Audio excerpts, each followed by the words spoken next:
Salut à tous, je suis super contente de vous retrouver aujourd'hui pour vous proposer un slime citron avec son étui d'emballage pour pouvoir le conserver. Pour réaliser mon étui, j'ai utilisé une boule en plastique comme celle-ci que vous pouvez retrouver dans tous les magasins de loisirs et créatifs en général. Et j'ai également utilisé de la pâte à modeler qui sèche à l'air libre et que j'achète chez Action pour moins de 2 €. Si jamais vous avez un Action près de chez vous, n'hésitez pas à aller faire un tour, cette pâte est vraiment très bien. Donc je prends une demi-boule et des petits morceaux de pâte que je viens poser dessus tout simplement par petits morceaux, de façon à recouvrir le tout complètement.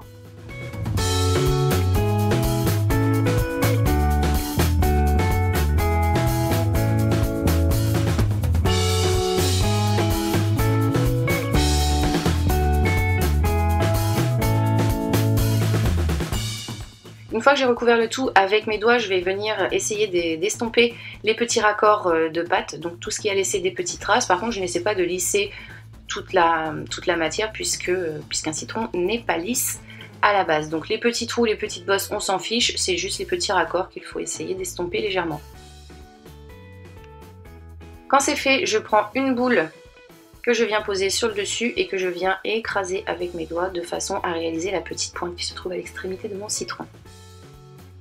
Donc là pareil, pas besoin d'être un super artiste, hein. Si c'est pas net, au contraire, ça fera plus naturel.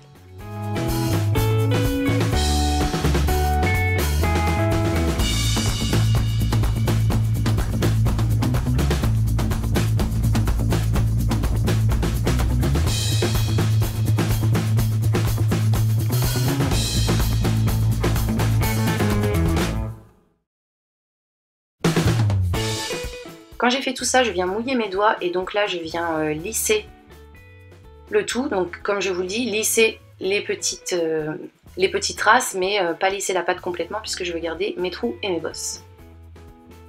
Donc je ne sais pas si toutes les pâtes qui sèchent à l'air libre se travaillent à l'eau. Celle-ci en tout cas oui, donc il suffit comme je vous l'ai dit de se mouiller légèrement les doigts et vous verrez que ça se travaille super bien.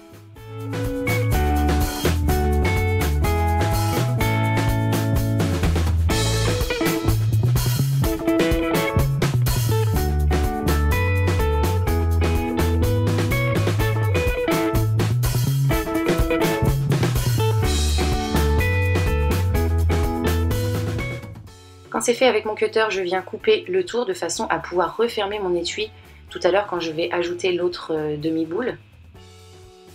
Donc j'enlève tout ce qui peut gêner.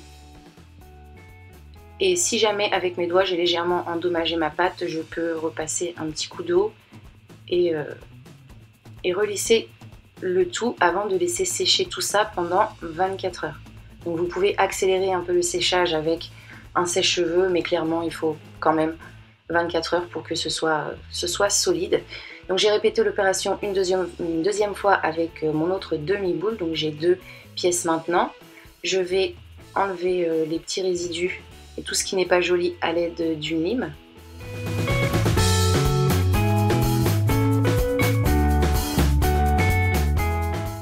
Je passe ensuite à la peinture, donc j'utilise un jaune et j'ai fait 3 couches pour que ça ressorte vraiment bien.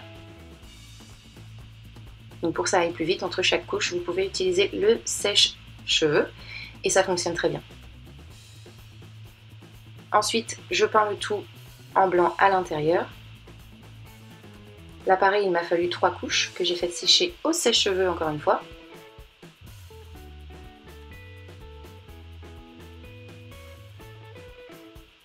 Donc j'ai peint ça et également mes petits contours.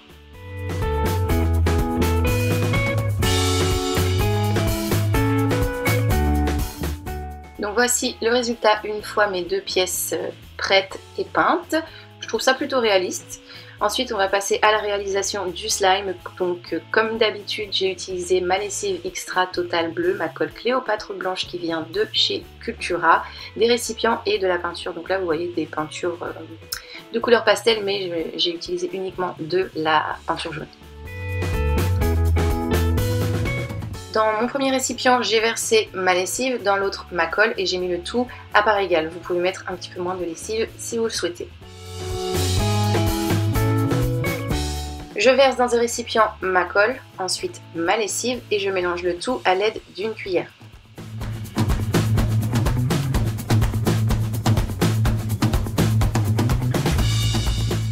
Je termine ensuite le tout avec mes mains, donc là il faut bien travailler le tout pendant au moins 3 à 4 minutes. Donc si au début l'aspect n'est pas terrible, ne vous inquiétez pas, à force de patience, vous aurez une jolie pâte.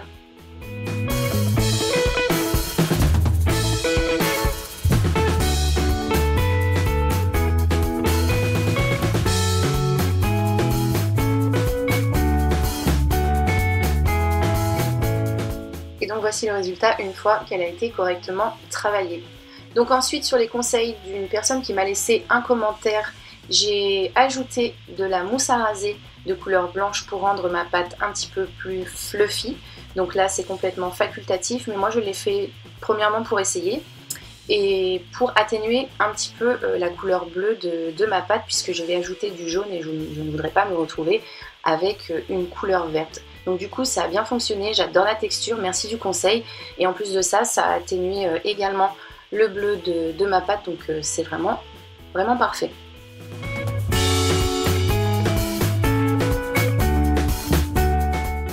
J'ai donc ensuite ajouté ma peinture jaune et j'ai retravaillé le tout.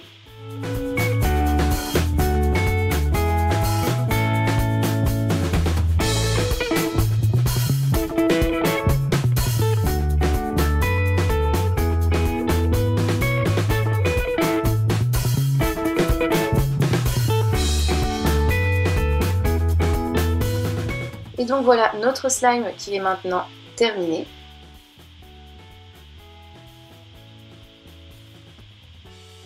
Il ne reste plus qu'à le placer dans son étui pour le conserver. Et voici le résultat. J'espère que cette vidéo vous a plu. N'hésitez pas à la partager si vous en avez envie. Et moi je vous retrouve très bientôt pour un prochain tuto. Je vous fais plein de bisous. Bye!